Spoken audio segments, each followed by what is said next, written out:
guys, spring is waiting. Ayan. Pero itong problema guys, oh.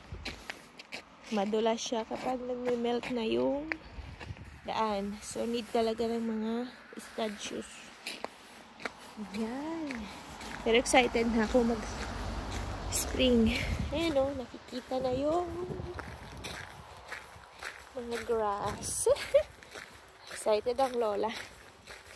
So, see you guys. Mag-foraging na tayo next month.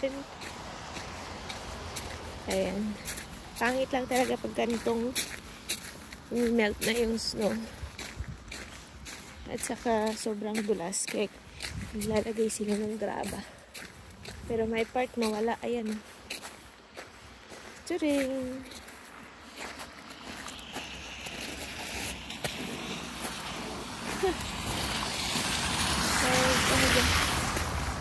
Dahan-dahan. Oh, layos nga kunada. Diba? At least, tunaw na.